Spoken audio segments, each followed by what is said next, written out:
hari ni kita nak cerita pasal pengurusan jenazah. Pengurusan jenazah. Gila. Ni yang menakutkan ni. Kita akan keluarkan satu besi, hujungnya tajam tu. Kelilingnya tu ada lubang, yang mana kita akan tebuk satu lubang atas perut mayat, kita akan rodok.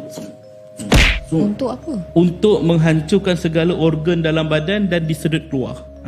Jantung, hati, limpa, usus, perut, pundi kencing, buah pinggang, semuanya akan disedut keluar. Sebab di dalam organ ni lah mayat akan cepat mereput. Memang kena rodok lah, Betul, betul. Sebab itulah menyiksa mayat. Nabi pun kata kan, mana meninggal situlah ke bumi.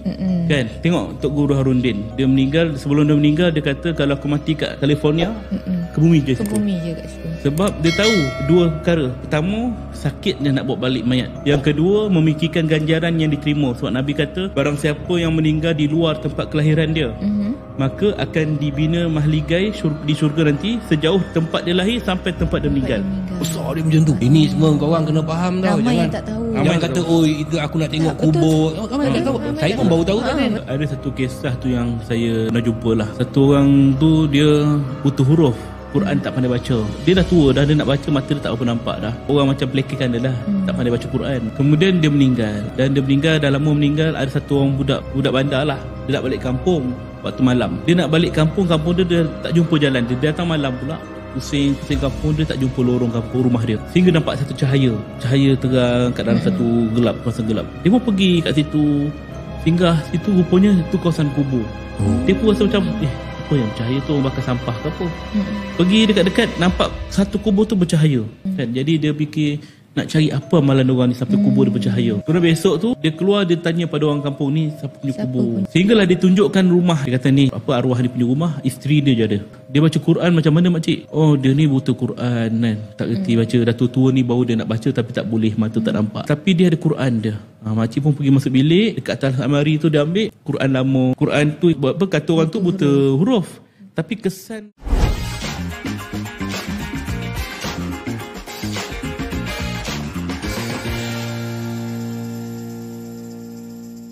Assalamualaikum, welcome to Hitam Putih Borak Putih.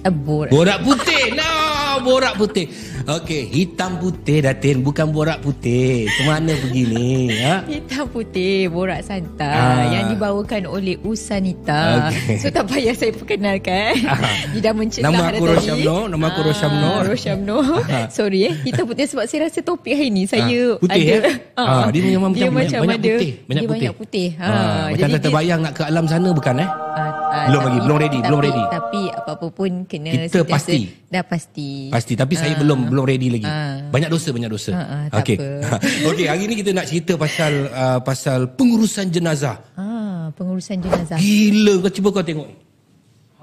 Itu adalah kit pengurusan jenazah tu. Ya betul. Dalam ni ada kain putih bidang 60 inci. Kapas ada, serbuk kapur barut, serbuk cendana, air mawar, minyak atas, sabun ataupun body shampoo, sarung tangan, apron, penutup muka, putih kapas. Nak kuik-kuik semua ni kan. Celak. Celak perlu perlu. Kain tuala. Lepas tu kain batik dengan gunting. Complete. Boleh katakan ada 15 item dalam satu kit jenazah ni tu. Nanti ada kat rumah ni? Ada, saya ada. Oh dah standby? Ada, memang ada. Saya takut nak simpan. Taklah, adalah satu kotak. Kalau apa-apa emergency kan, kita tak tahu, macam kita kena simpan macam emergency punya apa tu panggil, yang keselamatan, yang perubatan tu, kit tu. We have to standby juga. Okay, kita bersama dengan seorang yang cukup mahir dalam pengurusan jenazah. Siapa ni tu? Ustaz, boleh kenalkan nama Ustaz? Bismillahirrahmanirrahim. Terima kasih Datuk dan juga Datin. Saya Muhammad Rafiuddin bin Zainal Rashid, ataupun orang panggil saya Ustaz Rafi Zainal. Ataupun nama tagline mana saya, datang Zainal tu? ayah saya. Rafiuddin Zainal. Rafiuddin bin Zainal Rashid. Jadi nama pendek Ustaz apa? Ustaz Rafi. Ustaz Rafi. Ataupun kalau kat media sosial orang panggil Ustaz Undertaker. Wow, Ustaz Undertaker. Undertaker. Ya, ada sejarah tu kenapa. Sekejap lagi kita cerita. Nantilah. Okey, macam mana aku boleh berkenalan dengan Ustaz Rafi ni? Sebenarnya aku buat satu drama. Tajuk dia Jangan Malu Menangis. Jadi masa tu kita menggunakan hikmat Ustaz ni punya NGO untuk menguruskan jenazah. Jadi dulu-dulu ni Datin, sebenarnya dulu-dulu bila ada orang meninggal, ni ada ni fardu kifayah. Okey. Jadi orang kampung dia ada badan khariat kematian, dia ada tu ahli dia yang akan menguruskan. Tapi zaman tu dah bertukar sampaikan ada tempat-tempat khasnya dalam bandar-bandar besar. Okey. Dah susah nak menguruskan jenazah ni. Dia ada sebab dia. Kadang-kadang saya nak tanya dengan ustaz ni, minta maaf ustaz, saya tanya ni ustaz. Ustaz, ini sebenarnya pengurusan jenazah ni maknanya fardu kifayah. Orang kampung dah buat, yang ustaz sibuk buat NGO ni apa hal? Dia sebenarnya memanglah setiap kampung, taman tu ada karyah dia. Ada badan khairat kan. Tapi kematian ni boleh berlaku bila-bila masa. Boleh jadi waktu hari raya, tema orang tu dah sibuk. Jadi siapa yang nak uruskan? Jadi orang telefon masjid, kata Tok Siap, Tok Bilal pergi jalan beraya rumah anak dia. Balik kampung. Jadi van jenazah tak ada. Jadi di mana kita nak halakan jenazah ni? Keperluan kan. Sebab apa kematian ni bila-bila masa. Jadi sebabkan itulah antara punca saya tubuhkan NGO ni, kita sediakan dalam kalangan belia lah, mana-mana yang free, yang nak join, bantu uruskan jenazah. Dia belajar, sambil belajar dia insafkan diri dia mudah-mudahan. Dan kemudian dia dapat berbakti pada masyarakat balik. Jadi benda ni saya dah mulakan lama dah. Jadi bila kita dah buat kursus mata-mata Datuk, tak jadi. Sebab kalau kursus, ramai orang kursus, tapi bila nak uruskan jenazah, tak berani lagi. Belum berani. Tak ada yang betul-betul yang masa nak melakukan. Dia sekadar orang tak apa, ilmu ada tapi keberanian, keyakinan tak ada. Jadi bila kita buat NGO macam ni, dia peluang lah. Siapa-siapa yang nak belajar betul-betul, dia nak pegang jenazah betul-betul, okey, mai sini ikut saya. Jadi bila dia belajar, dia pegang, dia tengok, tak ada pula mayat dibangun ke, tak ada pula berubah rupa ke.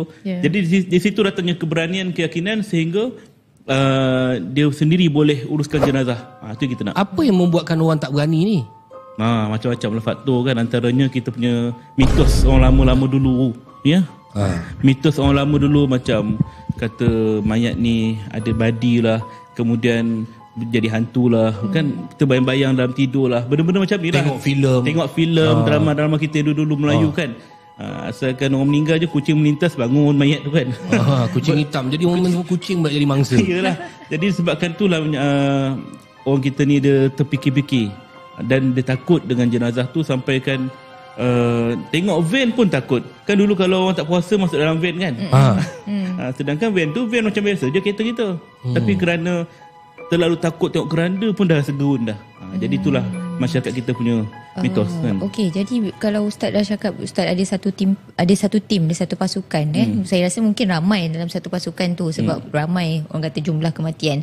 Tapi kalau kita nak cakap ketika Covid Datuk, baru ni Covid, masa Covid-19 kita tengok ramai orang tak boleh, mana kita ada yang kehilangan keluarga tersayang waktu tu, tak boleh pun nak pergi ke kubur, nak pergi nak buat semua urusan tu. Jadi pengalaman ketika Covid tu ustaz macam mana?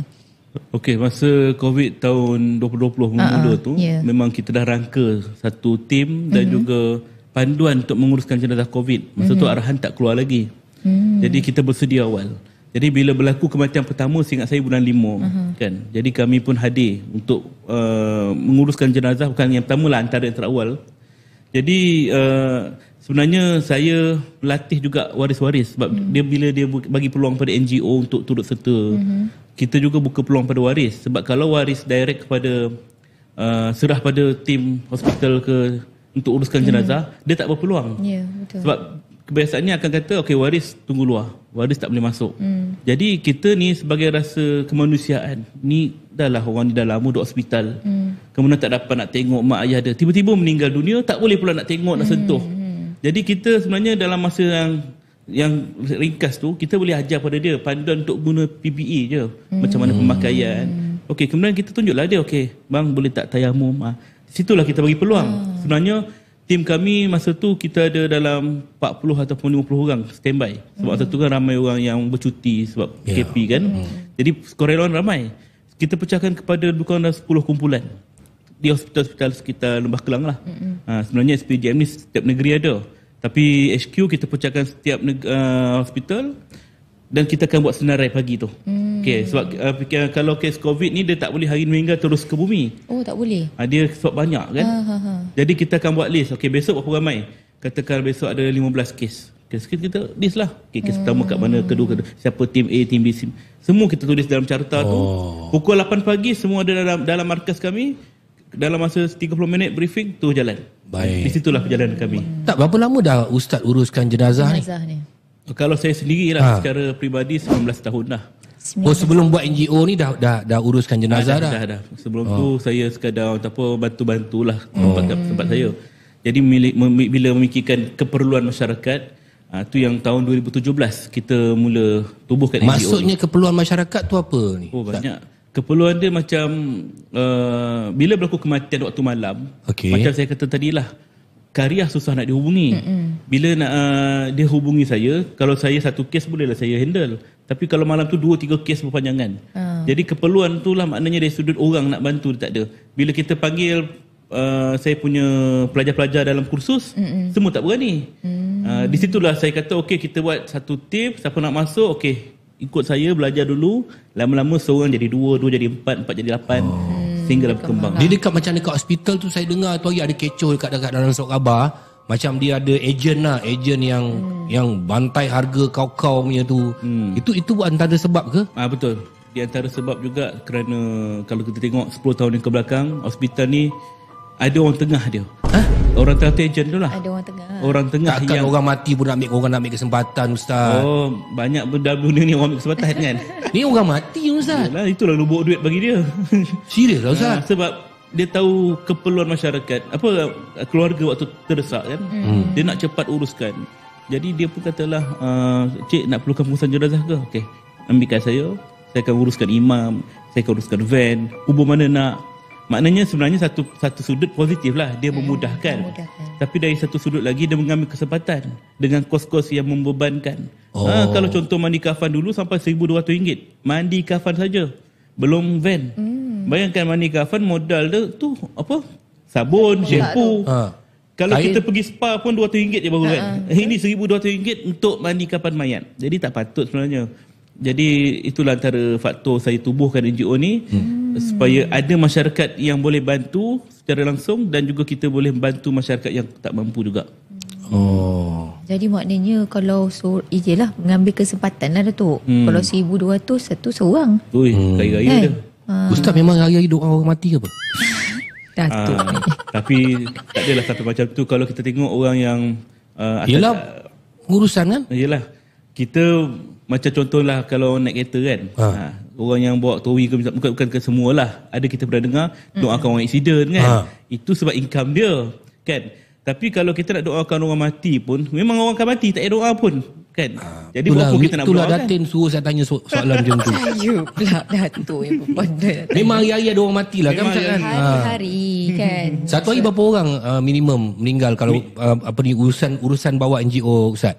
Kalau kat HQ ni dia kadang-kadang bila berlaku sekali jalan banyak-banyak.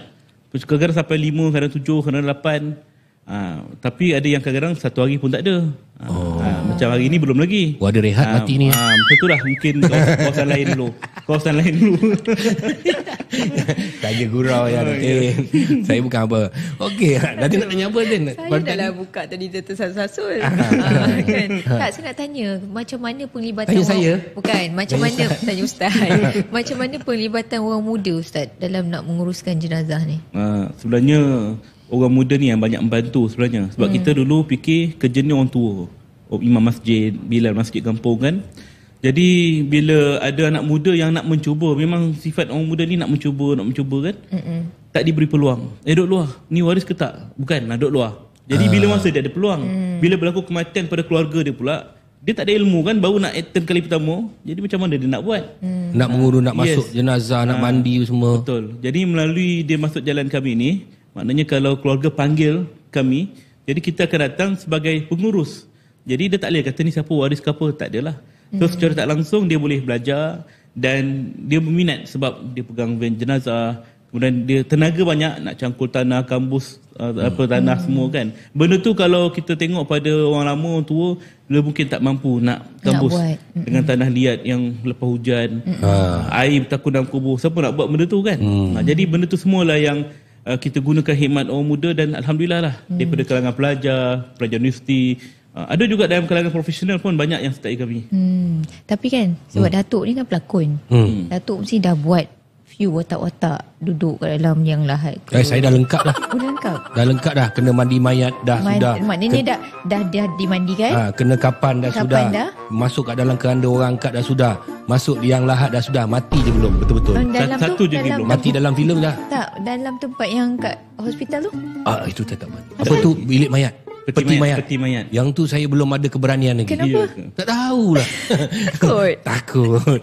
Belum ada lagi Ustaz. Tapi kan bila kita cakap macam Datuk cakap tadi, banyak proses kapan, proses mandi, proses duduk dalam, macam mana kalau kita nak cakap, nak bezakan kan pengurusan jenazah agama lain? Pengurusan jenazah ni yang swasta punya, bangsa asing, India, China yang urus.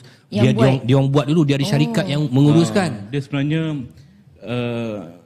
dia orang kalau ikut sistematik lah, dia orang dululah, sebab dia dah buatkan tu sebagai bisnes ya. Orang kita ni lebih kepada fardu kifayah. Dan cukup takut kalau misalnya kata nak ambil kos ni, takut macam orang kata dia ambil kesempatan. Ada istilah yang orang selalu guna, penunggang agama lah, orang mati pun nak charge. Sebenarnya benda tu bagi saya, semua bidang tugas kita fardu kifayah, bukan mandi kafan aja. Ya, kalau misalnya kata orang bekerja tentera tu fardu kifayah, Datuk Seni pun sebagai pelakon, pengarah filem pun fardu kifayah. Maknanya mendidik masyarakat tu, kerja-kerja masyarakat tu, kalau seorang tak ambil tanggungjawab, yang lain pun menanggung. Jadi kerja tu luar bidang segala bidang tugas adalah fardu kifayah. Termasuklah urusan mandi kafan, kebumi jenazah. Kalau kita katakan tentang kos kan, semua ada kos kan. Mana boleh charge mandi kafan ni, kebumi jenazah mana ada charge? Cubalah buat. Cubalah gali tenaga, masa. Kain kapan ni, satu kotak ni ada harga dia. Kain kapan semua kan. Jadi kalau misalnya kata dia kata ni semua kerja-kerja agama kan, tak payah bayar, buatlah, keluarga punya buat. Buat sendiri. Asalnya memang tanggungjawab keluarga. Tapi kalau keluarga ada kekangan, mungkin dari sudut dia tak ada pengalaman dan sebagainya, jadi dia kena serahkan pada pihak ketiga yang boleh uruskan jenazah ni. Jadi di situlah berlakunya akad untuk dia menyerahkan tugas dan ada kos. Maka tak salah. Tapi jadi, macam bangsa lain tu memang dia orang urus sendiri lah Ustaz. Ustaz tak buat lah. Saya buat juga. Sebab kita ni satu badan NGO memang khusus bahagian funeral management. Buatlah Datuk. Buat. Kalau buat juga. Datuk tengok depan tu senjata saya, nanti saya tunjuk. Apa benda yang dalam beg hitam dalam ni. Dalam beg hitam kan? Tu. Itu adalah untuk digunakan bagi untuk menguruskan jenazah non-Muslim dan juga orang Islam juga yang tertentu. Yang tertentu maksudnya apa? Tu yang berkait dengan sejarah nama Ustaz Undertaker tu. Yang tadi awal saya terangkan tu. Betul. Okey, saya dulu masa mula-mula kita uruskan jenazah, bukan mula-mula lah, di hospital kan. Ketika nak tunggu jenazah tu keluar daripada bilik mayat, di sebelah tu ada bilik jenazah bukan Islam. Bila dia keluar, kasket yang menguruskan jenazah Cina, satu bahasa Cina, dia buat keluar keranda tu. Dan keranda dia tu ada cermin. Kat muka kan, biasa kita tengok. Jadi saya pun saja nak tengok muka dia macam mana. Tengok yang mati tu, Cina tu tersenyum. Senyum kan. Kadang-kadang fikir, ni husnul khutimah ke ni kan? Kita tak fikir begitu. Jadi macam fikir, takkan make up sampai senyum macam ni kan? Sehinggalah adalah beberapa perkara yang berlaku sehingga saya menyambung satu lagi pengajian saya, tapi dalam bidang yang luar bidang saya lah, iaitulah Science in Embalming and Undertaker nama dia. Itu peringkat diploma. Memang nama tu ada Undertaker? Yes. Diploma Science in Embalming and Undertaker. Saya ambil di Manila, Filipina. Okay. Di situ saya belajar one to one. Kita ambil kelas private di dalam satu college, yang mana college tu sendiri menguruskan jenazah untuk non-Muslim. Jadi bila kita ada kat sana, saya ditunjukkan cara-cara nak membersihkan mayat, prosedur mereka, mengawet mayat sehingga mayat itu boleh tahan 3 hari, seminggu, 10 hari, 40 hari, sebulan, 2 bulan. Dia boleh kekal, tidak reput. Maknanya itu diawetkan. Yes, diawet. Embalming itu pengawetan. Jadi sehinggalah prosedur pembakaran. Tujuan saya ambil yang ni kerana 2 sebab je, Datuk. Pertama, kerana saya nak bagi tahu pada masyarakat kita bahawa ini kaedah non-Muslim dan terpakai pada Muslim juga. Waktu bila? Ketika mana jenazah daripada luar negara nak bawa balik ke dalam negara. Inilah kaedah dia. Dia diawetkan, dia tak dibenarkan bawa balik macam tu je. Kan, dia kena buang darah, kena bersihkan organ, kena masukkan ubat, banyak prosedur dia. Aku tak jadilah nak join. Tadi saya ingat aku nak join juga NGO kau ni, tak jadi aku. Apa sah? Tak ada kena. Tak payah buat part tu. Janganlah buat part tu. Buatlah part yang memang. Itulah undertaker dia. Ni kena ada lesen. Oh, ni kena ada lesen. Bukan sebarang orang. Ustaz tolong buka tu. Betul lah. Betul lah ni. Saya bangun sekejap. Okey. Dia kat sini memang alatan-alatan yang Kait mic sikit Ustaz. Alatan yang utama lah, ya. Baik. First saya akan tunjuk prosedur dia. Biasalah dalam diri kita ni ada 2 urat besar, artery dan vein. Ya. Di bahagian vein itulah dulu saluran darah. Tapi di bahagian vein kita akan keluarkan darah utama kita. 70% dalam badan kita ni cecair. Semua perlu dikeluarkan. Sebab itulah punca mayat cepat reput. Berbau. Dan di bahagian artery pula kita akan masukkan ubat. Ubat tu formalin. Formalin yang biasa kalau orang kerja offshore, kerja laut kan, dia nak kekalkan ikan tu lama, dia akan simbah dengan cecair kimia. Formalin tu. Jadi benda tu dipakai pada mayat. Maknanya ikan kita makan tu dia tahu tu jugalah. Yes, tentulah, sebab tu nampak segar je mata dia kan. Elok je, tak kelabu mata dia. Maknanya kita makan mayat lah. Mayat ikan. Mayat ikan bangkai. Ikan tak dikira sebagai bangkai. Bangkai. Ini kita akan cari point dia, antaranya di leher ni, bawah lengan, ataupun dekat atas ari-ari kita ni, kawasan dialisis, orang cuci darah. Ataupun bawah paha. Biasanya tempat yang kita akan keluarkan darah dekat sini lah, hari-hari ni. So akan menggunakan, kita akan potong kulit tu. Oh, ni untuk potong? Tak, potong pisau lah. Potong, kemudian kita akan korek lah. Kulit kita ada 3 lapis. Sampai lapisan yang bawah, kita akan cungkil, keluarkan dia punya alat, dia punya urat tu, kita akan keluarkan 2 urat tu. Sehingga kita cungkil keluar, dia tak potong putus. Keluarkan, cungkil. Keluarkan dulu, bawa keluar. Keluarkan dua-dua tu. Lalu kita akan hiris sikit laluan dia. Dia tak potong hiris sikit. Kemudian kita akan masukkan satu besi ni untuk laluan ubat masuk, dan satu lagi kita buka untuk laluan ubat. Darah keluar. Darah keluar maknanya untuk guna ubat masuk adalah besi yang panjang ni. Ubat masuk kan. Sebab dia punya uri tu dia punya urat tu panjang. Jadi bila formalin, dia 12 liter formalin. 12 liter? 12 liter formalin. Besar tau. Kalau kata kadang nak simpan 2-3 hari 5 liter. Tapi standard kita akan masuk 12 liter untuk penerbangan. Itu di luar negara. Kemudian bila ubat tu masuk, kita on mesin, baru darah keluar. Sebab bila darah kita potong urat, dia darah takkan keluar. Sebab tak ada pressure dalam pump, tak ada kan, jantung berhenti. So benda ni akan berlaku bila ubat masuk, dia akan tendang darah keluar automatik. Dia akan pusing. Itu proses. Sehinggalah ubat tu masuk, dia akan mengeraskan mayat. Ketika itulah kita akan tentukan badan mayat nak buat macam ni ke. Ikut kaedah lah, kalau orang Muslim kadang-kadang dia buat macam ni. Ikut dah apa benda kaedah yang dia buat kan. Sehingga ubat tu masuk sampai kat muka dia, kita akan buka laluan sini juga untuk masukkan ubat. Di situlah kalau non-Muslim kita akan letakkan gam. Gam untuk tutup mulut dia. Sebab tidak terbuka. Mata dia pun dia letak gam supaya tutup rapat. Kemudian kita akan buat gini. Bagi dia senyum. Itu yang tadi yang ni husnul khotimah. Rupanya ni punca dia. Mayat tu tersenyum kerana ubat tadi tu dah keras. Belum habis setakat tu. Dah habis, ubat dah masuk, clear semua. Kita biarkan dalam masa 1 jam. Biar ubat tu dah meresap dalam badan. Barulah kita ke peringkat yang akhir dalam embalming. Ni yang menakutkan ni.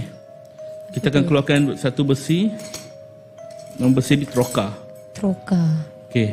Hujungnya tajam tu. Kelilingnya tu ada lubang, dan di belakang dia pun ada satu lubang lagi, yang mana lubang ini akan disambungkan satu tube pipe, yang mana kita akan tebuk satu lubang atas perut mayat. Kita akan rodok. Untuk apa? Untuk menghancurkan segala organ dalam badan dan disedut keluar. Jantung, hati, limpa, usus, perut, pundi kencing, buah pinggang, semuanya akan disedut keluar. Sebab di dalam organ ni lah mayat akan cepat mereput dan membusuk. Itulah. Jadi maknanya ustaz kena cocok lah. Cocok. Saya kalau buat kursus Datuk, saya tunjuk video tu. Kadang, ya ke ustaz buat, saya tunjuk video. Ni saya buat. Takut je kan. Sebab orang tak pernah tahu. Kadang-kadang bila keluarga kita bercuti kat luar, belajar kat luar, meninggal, saya nak buat balik. Tak kira lah berapa kos pun saya boleh bayar. Orang ada duit tak apa. Tapi masalahnya dia tak tahu apa yang terjadi pada mayat. Sampai-sampai memang mayat tu cantik je, macam hidup je, macam tidur je kan. Tapi sebenarnya dalam dia hancur, menyakitkan mayat. Dan itulah tadi prosesnya. Yes, ini dia. Ini kaedah biasanya. Habis itu kita terpaksa menyakitkan mayat kan Ustaz? Hukum dia ada dua. Haram dan harus. Haram dan harus. Harus sekiranya keadaan negara yang tempat dia meninggal tu tidak membenarkan mayat warga asing dikebumikan. Contoh macam negara China, dia tak benarkan rakyat asing ataupun orang luar dikebumikan di situ. Melainkan dibakar. Takkan kita nak biarkan keluarga kita dibakar. Jadi haruslah dibawa balik. Tapi kalau bagi tempat yang boleh, contohnya negara-negara Australia ke apa ke, ada tanah kubur wakaf, kebumi situ lah. Tak ada masalah. Tapi kalau keluarga nak juga, maka dialah yang bertanggungjawab. Okey. Kesimpulan dia, kalaulah tempat negara tu ada tempat wakaf, tempat kubur, lagi baiklah kita suruh tanam kat sana saja. Betul. Daripada bawa balik, kerana kalau bawa balik memang kena godok lah mayat dia. Memang kena godok lah. Betul. Sebab itulah menyiksa mayat. Nabi pun kata kan, mana meninggal situlah ke bumi. Kan? Tengok Tok Guru Harundin, dia meninggal, sebelum dia meninggal dia kata kalau aku mati kat California, ke bumi je situ. Ke bumi je kat situ. Sebab dia tahu dua perkara. Pertama, sakit dia nak bawa balik mayat. Yang kedua, memikirkan ganjaran yang diterima. Sebab Nabi kata, barang siapa yang meninggal di luar tempat kelahiran dia, maka akan dibina mahligai di syurga nanti sejauh tempat dia lahir sampai tempat dia meninggal. Besar dia macam tu. Tok Guru Harundin lahir kat Perlis, meninggal California, berapa jauh mahligai dia. Itu untuk orang yang dikebumikan di luar tempat, di tempat itu. Ini semua korang kena faham tau. Ramai Jangan yang tak tahu. Jangan kata itu aku nak tengok kubur. Ramai tak tahu. Saya pun baru tahu kan. Orang tak tahu melalui kalau di luar kita bawa balik, ini proses yang inilah proses dia. Jadi itu kadang-kadang ada orang tanya, ada orang kata, saya tak pernah pun nampak prosedur macam ni. Saya cerita ni kalau di luar negara. Kalau di dalam negara, kita tidak terikat sangat dengan prosedur ni. Melainkan untuk non-Muslim memang mereka biasalah. Memang gunakan. Contoh macam jenazah Indonesia, Bangladesh yang majoriti ada kat sini kan. Dia meninggal, keluarga dia nak bawa balik ke negara asal. Kita tak guna kaedah ni. Kita guna kaedah injection. Kita pakai shrink tu. Dalam 5 liter formalin, kita cucuk seluruh badan mayat. Tak ada keluarkan darah, tak ada buang organ. Cuma suntik saja. Kenapa berbeza? Sebab itu dia kaedah Imam Amin ada 4. Ni salah satu kaedah yang mudah, yang mana tidak memakan masa yang lama untuk simpan, 3 hari. Baru kita hantar balik. Sebab fokus dia nak hantar balik je. Ya, betul. Tapi di luar negara, walaupun dekat, kaedah ni diguna pakai. Contohnya macam Indonesia nak bawa balik jenazah orang Malaysia ke sini. Ini prosedur dia. Kita nak bawa balik Indonesia ke Malaysia, daripada Malaysia ke Indonesia, kaedah kita injection. Sebab prosedur mereka tu ketat. Di sini mungkin ada agak keluar. Tapi kalau dapat uruskan 1 hari jenazah tu balik, tak payah buat apa-apa Ustaz kan? Dia syarat penerbangan. Memang begitu. Kena inject juga? Yes. Maknanya kalau daripada Indonesia, Ngawitan lah. Formalin lah. Kita bukan masuk pakai formalin tadi dia formalin. Itu prosedur yang biasalah untuk membawa balik jenazah keluar negara. Berbeza kalau kita setakat dalam negeri, KL nak hantar Kelantan, sekadar perjalanan darat kan, tak ada masalah. Tak ada apa. Tapi kalau KL nak hantar ke Sabah Sarawak, ini prosedur dia. Ada juga. Ada. Sebab merentas, dia naik flight tu kan dia pressure tekanan. Di sinilah peranan dia. Tapi Ustaz, kalau macam biasanya Ustaz uruskan jenazah ni Ustaz kan, saya nak masuk, kadang-kadang orang suruh tanya, ada ke benda-benda mistik yang berlaku? Contohnya, pernah tak Ustaz uruskan jenazah yang macam contohnya orang ada saka ke? Baik. Uruskan jenazah saka tu adalah beberapa kali saya pernah berjumpa. Dan waktu saya belajar dulu pun saya pernah jumpa sekali dengan guru saya. Dia dah pesan dah, kalau macam ni kau kena belajar dulu perubatan Islam. Maknanya ambil ilmu baru boleh uruskan. Maknanya kalau keluarga kata, Ustaz tolong keluarkan apa benda tu kan, dia akan timbul contohnya macam susuk. Dia akan keluar waktu meninggal dalam bentuk macam bisul, macam kita nampak macam mamas kan. Dia kalau orang tengok, benda ni kita macam usik sikit dia pecah. Dia akan mengikut. Jadi kita tak ada ilmu, jangan usik. Ya ajalah kita mandi kerja kita kan. Jadi benda macam tu lah. Kalau berhadapan, kita tengok, tanya pada waris dia, betul ke dia ada pakai apa-apa. Waris kata, ada Ustaz, tak mahu saya tak boleh nak bantu ni, saya hanya uruskan mandi kafan je. Tak apalah. Jadi dia fahamlah kita tidak bersihkan sepenuhnya. Kita hanya buat jasad saja. Jadi ada juga kes yang kadang-kadang mengikut. Macam lepas kita uruskan jenazah, dia rasa lain. Macam benda tu macam ada belakang kita. Kita balik rumah saya ada lift kan. Tengok macam dalam lift ada orang. Pukul 3 pagi kan. Jadi guru saya pesan, jangan, walaupun kita dah baca pendinding diri dia lagi, dia mungkin akan ikut balik. Jangan terus balik rumah. Lepaklah mamak dulu minum, biarlah dia tinggal kat kedai mamak dulu kan. Lepas kita balik kan. Maknanya kedai mamak ni banyak lah Ustaz. Ya, sebab tu orang suka dulu tu. So nak masuk tim ke tak? Tak nak. Belum sampai lagi. Belum, ya? Kekuatan tu tak ada. Tapi Ustaz, saya nak tanya Ustaz satu lah Ustaz. Ini datang kan. Keluarga kita meninggal. Keluarga kita meninggal. Lepas tu suddenly tiba-tiba semua jadi takut. Dia dah kafan kan semua jadi macam takut. Padahal tu mak bapak kita, adik-beradik kita, kenapa tiba-tiba orang jadi takut lah? Bab mayat, kenapa? Ya, itulah sebab pengaruh drama lah. Dah aku juga kau pandang. Kita tak ada kata Datuk je kan. Saya tak buat filan tu. Banyak lagi drama lain kan. Jadi dia macam terlalu menakutkan masyarakat. Orang kita kan bila tengok baru dia percaya kan. Tengok cerita tu dia percaya kan. Macam itulah. Jadi sebenarnya kalau tanya pada individu tu peribadi, pernah tak jumpa? Tak pernah. Kita tanya siapa pun, pernah tak berlaku mayat ni bangun betul-betul ke? Tak ada. Secara orang tak apa, kalau dia kata nampak bayang-bayang ke apa, terikut ke tu, mungkin ada. Jadi bila berlaku kematian mak ayah kan, dia teringat ini adalah mayat. Sebenarnya patutnya dia ingat tu adalah mak dia. Itu adalah mak dia, jasa terakhir dia. Ya? Mak dia yang tak apa dulu masa dia kecil dia mandikan. Tapi kenapa bila dia dah meninggal, anak pula tak nak mandikan? Ada saya jumpa orang macam tu. Ayah dia dah meninggal. Saya kata mai tengok ayah, dia takut. Padahal bukannya budak-budak 30 tahun umur kan. Tarik dia, tengok ayah betul. Kita bukannya nak suruh dia tengok untuk menangis ke apa, untuk pengencaman kat hospital. Lagi satu itu adalah yang terakhir. Yang terakhir. Waktu dia tengok, lepas tu dah. Mai sekali mandi sekali. Tak apa, ustaz buat sendiri.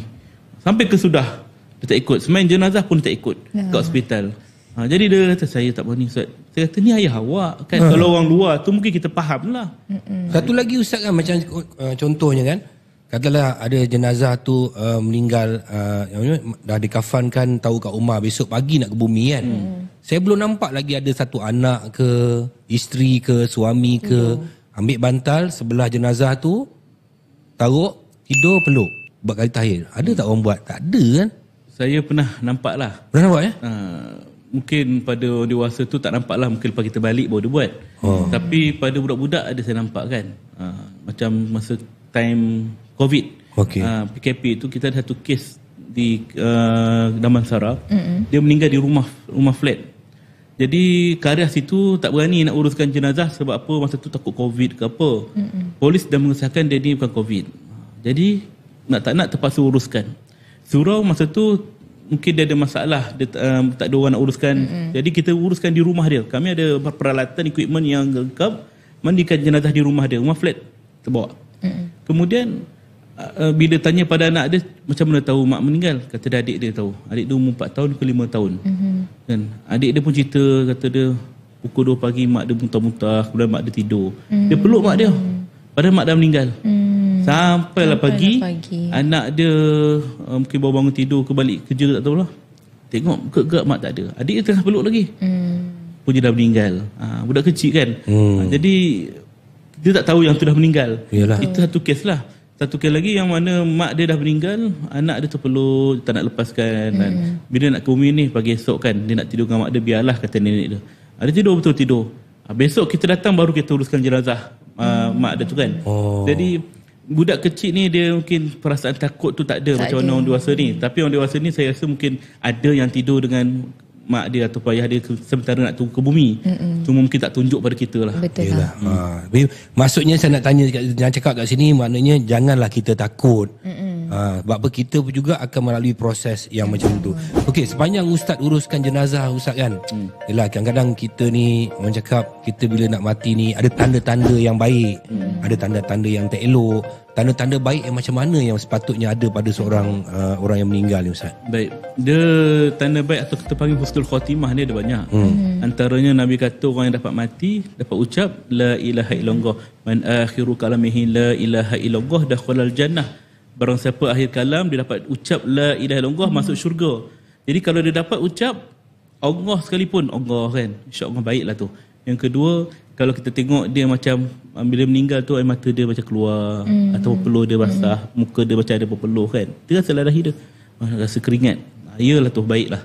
Kemudian yang ketiga, kita tengok pada keadaan ramai orang datang waktu solat jenazah dia. Jadi sebenarnya itu tanda-tanda yang kita boleh katakan baik untuk diri kita kalau kita nak mati nak macam ni. Tapi kalau kita nampak orang-orang yang meninggal ni tak ada pun tanda-tanda tu. Contohnya dia tak dapat ucap. Kita waktu dia meninggal, kita tak dengar dia ucap kalimah tu. Kita rasa dahi dia sejuk je, tak ada peluh. Orang pula solat jenazah tak ada. Waktu tu kita nak cakap macam mana? Ni husnul khatimah ni, tanda buruk ni. Kita tak boleh kata macam tu. Ya, dalam Islam, kalau nampak tanda baik, kita boleh cakap insya-Allah baik ni, ada tanda baik. Kalau tak nampak, diam. Jangan cakap dia mati dalam keadaan husnul khatimah. Walaupun dia mati dalam keadaan bermaksiat, dekat pub ke, dia tengah berjudi ke apa ke, tiba-tiba mati. Tak boleh kita kata dia mati buruk dia. Kita menghukum dia. Siapa tahu waktu dia mati tu dia sebab bertaubat. Kita tak tahu. Betul. Di sinilah Islam mengajar kita husnuzon, sangka baik pada orang yang dah mati. Yang dah tak ada. Yelah, kita rasa lah bila benda tu dicakapkan, automatically kita membayangkan diri kita juga nanti kan. Ustaz, bab kubur macam mana Ustaz? Kubur. Masa menguruskan jenazah ni kan, kadang-kadang saya pernah minta maaf, saya pernah tengok kita dah ukur dah. Dah ukur. Bila masuk tak muat. Yang tu macam mana Ustaz? Situlah kita kadang-kadang masyarakat kita dulu kan kita banyak pembacaan buku-buku yang kubur tak muat lah, kubur berair lah, ataupun apa-apa sajalah yang menyulitkan keadaan jenazah. Sebenarnya kita kena sangka benda tu bukan masalah mayat. Kita katalah ni mungkin kita yang salah ukur. Kena sentiasa sangka baik kan. Ada yang kes yang air tak henti keluar. Kan? Kita dah buang keluar kan. Kita katalah ni mata air ni. Air dalam tanah, mata air tu kan. Mata air tu dia selalu keluar je. Jadi nak buat macam mana? Sedutlah setakat mana yang boleh. Sedut guna mesin ke, kita buang guna timba kan. Kemudian turunkan jenazah cepat-cepat, terus tutup lahat, kambus. Jangan kita katakan mayat ni apa masalah dia, dosa dia apa dia. Sebenarnya benda tu tak perlu kita tanya. Itu aib dia. Kita diam je kan. Sebab kita pun tak tahu macam mana hujung nasib kita kan. Betul. Kita pun tak suka kalau orang buka aib kita. Macam tu juga jenazah kan. Ada kes yang saya pernah jumpa dalam kematian yang baik. Dia meninggal waktu hujan lebat. Lebat sangat. Cerita dia panjang. Saya tahu sejarah dia. Sehinggalah waktu pagi tu saya rasa macam siapa nak datang solatkan jenazah dia ni. Sebab hujan lebat. Tapi waktu nak kita janji pukul 9, 8.30 nak solat jenazah, ramai datang. Kepayung semua. Bila dah solat, hujan lebat lagi, siapa nak bawa dia ke kubur? Masa tu orang kubur kata hujan dah renyai. Tempat kami macam lebat lagi, tapi kubur tak jauh pun. Lepas tu tak apalah, kita angkat lah. Kita angkat, bawa, hujan pun macam renyai kan. Sampai kat kubur kat situ semua air dah naik. Takung kan. Dan di kubur situ pula dia dah siap macam 5 lubang dah siap dah. Memang dah ready. Kalau ada jenazah dia akan buat lahat je dalam tu. So 5 lubang tu memang ada air, tapi salah satu lubang tu kosong. Macam air tu adalah becak kat bawah tu, tapi tak adalah macam bertakung. Saya tanya pada penggali, pakcik cepatnya buang air, guna mesin ke apa? Dia tak, masa saya nak buat lahat memang dah tak ada air dah. Arwah dia punya kubur. Masya Allah kan. Jadi kalau ikut logik, air akan masuk ikut tanah daripada ikut lubang-lubang sebelah. Tapi tak ada. Jadi bila kita tanya pada arwah ni, pada keluarga dia, apa amalan arwah ni kan, dia katalah abah dia tak ada apa, biasa je. Tak adalah kata kuat bersedekah ke, sembahyang sunat ke. Dia biasa, orang biasa. Cuma satu amalan dia ialah dia suka bagi salam. Tu je. Dia jumpa semua orang, Assalamualaikum dek, Assalamualaikum bang, Assalamualaikum. Kita panggil dia apa tau? Pakcik Assalamualaikum waktu dia hidup. Memang nama tu sampai ke tahap tu orang panggil dia. Dia akan bercakap, jumpa macam saya jumpa Datuk dalam bilik ni, saya keluar, Assalamualaikum tok. Macam tu dia memang permulaan bercakap memang Assalamualaikum. Memang itu je daripada dulu kata anak maknanya dia doakan orang, dia doakan betul, orang, betul. dia doakan orang. Jadi nak katakan bahawa Kita kadang-kadang- tak boleh judge orang sama ada dia orang tu kaki masjid ke, orang biasa ke. Yes. Tapi dia siapa kita tak boleh judge dia. itu yang sedihnya. Waktu dia hidup, sekali pun tak pernah pergi masjid. Tak pernah pergi surau. Dia lalu depan surau kami, kita nak tunggu Zuhur ni. Assalamualaikum Ustaz, dia panggil. Salam, Ustaz. Mana Ji? Nak pergi air, beli roti kejap. Sebelah tu ada kedai runcit. Kemudian patah balik, dia bagi salam. Kemudian dia betul balik. Bila orang cakap, dia ni tak pergi surau ke, tak pernah nampak kan? Saya kata, tanyalah dia kan. Kemudian memang tak pernah nampak. Sehinggalah dia mati, itu kali pertama dia masuk surau sebagai jenazah. Jadi bila sampai ke tempat mandi tu, kita nak uruskan waktu malam, nak ke bumi esok pagi. Anak dia kata, Ustaz, kita nak uruskan sekali boleh? Boleh. Masuk dalam, buka kain hospital tu, nampak kat perut dia ni ada satu tangki beg najis. Saya kata pada anak dia, berapa lama dah ni? Dah lama dah, anak dia dekat setahun 2 tahun dah. Ayah dia baru duduk di situ. Jadi saya kata, patutlah dia tak ini ke dia sebab tak pergi surau? Ya Ustaz, sejak dia sakit, dia tak dapat pergi surau. Dulu masa duduk rumah lama, dia memang kaki surau masjid. Dan bila dia tak dapat nak pergi, dia takut najis jatuh.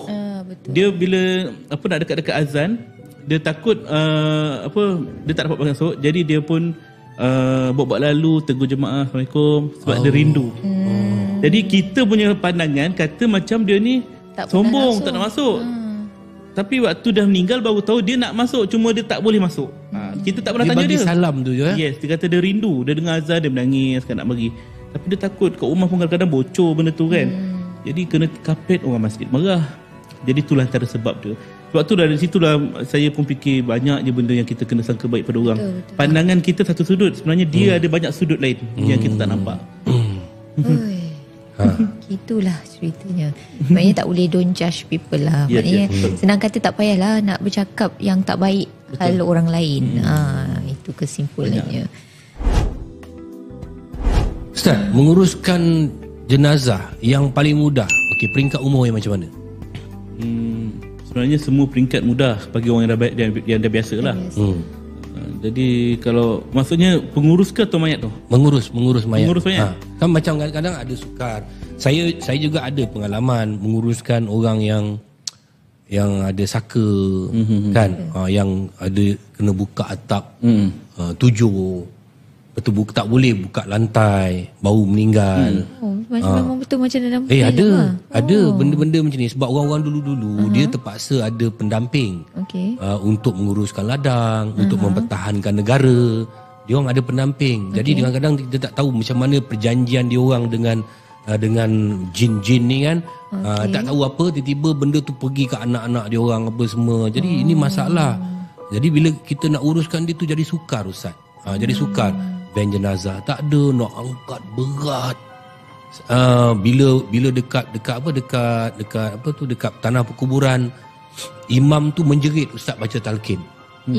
Imam tu, ya daripada tanah kamu dijadi. Macam tu Ustaz. Sebab apa? Masa tu tiba-tiba ribut datang. Ni siang bukan malam ni. Ribut datang, kita nampak awan tu macam cerita Melayu tu yang bergumpal. Sumut, terdiam semua. Ini pernah berlaku. Ada tak pernah berlaku dalam pengurusan Ustaz? Kesukaran tu adalah, maknanya macam ada je kesulitan lepas satu kan. Jadi kita kena banyak berdoa lah, memudahkan kan. Kita pun kata, ya Allah, aku nak mudahkan urusan hamba-Mu kan, pemudahkan urusan kami. Kita minta Allah mudahkan. Di samping tu kita tanya pada keluarga dia, ada tu benda-benda yang tersangkut lagi. Minta cara kias lah kan. Kalau dia kata ada Ustaz, ada benda-benda yang dia tak lepas kat rumah tu, ikatan ke apa kan, kita kata kalau boleh longgarkan. Adalah benda-benda ada yang siapa yang tak maafkan dia kan, tak maafkan dia kan, minta lah telefon suruh maafkan. Betul. Jadi kita nak memudahkan urusan tu kan. Jadi keluarga dia insya-Allah lah, sama-sama kita uruskan tu, dia akan cuba cari ikhtiar. Dan kalau sekata macam Datuk kata tadi, buka atap semua tu, kadang-kadang setengah orang tak percaya benda tu. Dia anggap benda tu macam karut lah, orang lama-lama kan. Sebenarnya ilmu kita ni terbatas kan, banyak lagi ilmu luar sana yang kita tak tahu kan. Jadi bila orang tanya pada saya kata tu bukan bidang saya. Jadi mesti ada benda yang orang dulu-dulu yang dah tahu, dia amalkan. Jadi kita yang tak tahu ni kata Allah alam je lah kan. Bukan je semua benda kita kuasai kan. Saya pernah Ustaz, saya menghadap jenazah ni dah berhari-hari tak meninggal. Sebab kita dah tahu ni dia dah tua, tak meninggal-ninggal. Lepas tu kita kaji, kita tengok apa dulu dia. Lepas tu saya find out ada satu benda yang ada satu orang ni kena maafkan dia. Tapi jadi, dia sakit lah. Dia dah macam tu je. Macam tu je. Kan dah tua. Jadi tapi tak lepas. Kita dah baca Yasin apa semua, kita doa pun tak lepas. Lepas tu saya cakap dengan ni, telefon sipolan ni minta dia maafkan ni. Kan? Tu anak dia tu sebenarnya. Betul. Anak dia tu. Adalah kes dia kan. Jadi bila habis dia telefon tu dalam masa 15 minit tu. Maknanya itu jadi yang... ini benda ni semua orang kena faham tau. Kena faham macam mana kita menguruskan dalam keadaan seseorang yang menghadapi kematian. Dia yalah, kalau dia dah mati dah lain. Ini yang tengah kita dah tahu memang kita sebagai anak-anak ni pun cakap, ya Allah ya Tuhan, kau urus, kau permudahkanlah dia pergi. Kita pula minta kepada Allah, biarlah dia meninggal dunia. Jadi tapi tak lepas, tapi macam mana. Jadi ini experience yang Ustaz ada, yang saya tanya. Okey Ustaz, ada tak cerita-cerita lain daripada macam yalah pakcik Assalamualaikum ni kan? Apa cerita-cerita lain yang macam ada kematian-kematian yang menarik untuk jadi inspirasi pada orang? Okey, ada satu kisah tu yang saya pernah jumpa lah. Bukan pengalaman saya lah, tapi pengalaman daripada guru saya. Dia pernah cerita satu orang tu dia buta huruf, Quran tak pandai baca. Tapi dia ni orang surau lah, selalu pergi semayang kan. Cuma dia dah tua dah, dia nak baca mata dia tak apa nampak dah. Kemudian bila waktu malam lepas tarawih bulan puasa, orang ajak mai lah sini tadarus. Tadarus. Dia kata tak apalah, saya nak balik. Betul, macam orang macam pelekehkan dia lah, tak pandai baca Quran. Kemudian dia meninggal. Dan dia meninggal, dah lama meninggal. Ada satu orang budak kampung, budak bandar lah, dia nak balik kampung waktu malam. Ni orang luar lah. Dia nak balik kampung dia tak jumpa jalan. Dia datang malam pula, pusing kampung, dia tak jumpa lorong kampung rumah dia. Sehingga nampak satu cahaya terang kat dalam satu kawasan gelap. Dia pun pergi kat situ, singgah situ, rupanya itu kawasan kubur. Dia pun rasa macam apa yang bercahaya tu, orang bakar sampah ke apa. Pergi dekat-dekat, nampak satu kubur tu bercahaya. Dia tengok dia tak rasa takut, sebab dia ni pun orang belajar juga kan. Jadi dia fikir nak cari apa amalan orang ni sampai kubur dia bercahaya. Dia tengok pokok, dia hafal tempat tu, dia tengok nombor batu, dia catatlah sikit. Kemudian besok tu dia keluar, dia tanya pada orang kampung ni siapa punya kubur. Dia nak tahu sangat apa amalan orang ni. Dia tahu ni mesti ada amalan tertentu. Sehinggalah dia tunjukkan rumah yang lama, satu rumah di ujung kampung tu, satu rumah. Dia kata ni orang arwah ni punya rumah, isteri dia je ada. Lepas tu tanya pada isteri dia, betul ke pakcik ni dah meninggal? Ya, baru meninggal dalam 2-3 bulan lepas. Pakcik ni apa amalan dia kalau boleh saya tahu? Dia orang biasa je, dia kerja kampung kan. Kotlah dia imam ke? Tak. Dia sebagai apa? Ada amalan tak yang boleh kita belajar? Sebab saya nampak sesuatu kat kubur dia ni. Lepas tu dia macam tak jelaskan kan. Tak ada kan. Anak dia ada tak? Anak dia ni hafiz Quran ke? Orang memang selalu mendoakan mak ayah dia ke? Tak ada, kami tak ada anak, kata dia. Dia suami isteri je. Saya kata mesti ada makcik. Mai makcik, betul tak nak confirmkan tu kubur dia ke tidak? Tunjuk kat makcik tu, ni kubur. Ya betul, ni kubur suami makcik. Makcik kata, kalau makcik tak beritahu, saya rasa macam tak lengkap lah, saya nak tahu kan. Dia hantar balik makcik tu ke rumah. Kemudian dia makcik dia ajak naik ke rumah. Kemudian dia kata, makcik mungkin ada benda-benda yang pakcik buat waktu hidup dulu, amalan dia yang makcik tak cerita lagi. Tak adalah. Dia baca Quran macam mana makcik? Oh, dia ni buta Quran kan, tak kerti baca. Dah tua-tua ni baru dia nak baca, tapi tak boleh, mata tak nampak. Jadi tapi dia ada Quran dia. Makcik pun pergi masuk bilik, dekat atas almari tu dia ambil Quran lama. Quran tu kata dia baca, kata orang tu buta huruf, tapi kesan selakan tu macam dah selalu baca.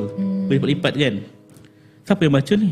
Tak ada siapa baca, pakcik ni yang punya, tapi dia selalu selak. Lepas tu dia tengok, buka, nampak kesan titikan air mata kan. Ni macam kesan air mata je, macam kesan basah kan.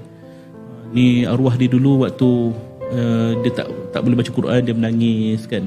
Dia kata, ya Allah, aku ni dulu jahil, tapi sekarang bila aku dah nak kembali kepadamu, aku tak boleh dah, tak ada kemampuan nak belajar. Jadi aku dia minta maaf kerana tak dapat baca ayat Quran Kalamullah ni, ya Allah kan. Nangis-nangis setiap malam kata dia. Jadi itu je lah yang dia mampu kan. Dia selak, dia cium, lepas tu dia letak balik kan. Jadi saya apa tu, patutlah inilah antara punca ataupun asbab kubur dia bercahaya. Sebab Nabi kata antara asbab kubur bercahaya tu ialah orang yang membaca Al-Quran, antaranya surah Al-Mulk dan sebagainya. Ni orang ni tak pandai baca Quran pun, tapi dia sayang pada Quran, dia sentuh Quran pun, Masya Allah, Allah tunjukkan bukti sampai kubur dia pun boleh percaya. Betapa hebatnya orang yang mencintai Al-Quran. Bukan setakat membaca, tengok pun dapat pahala. Ya Allah.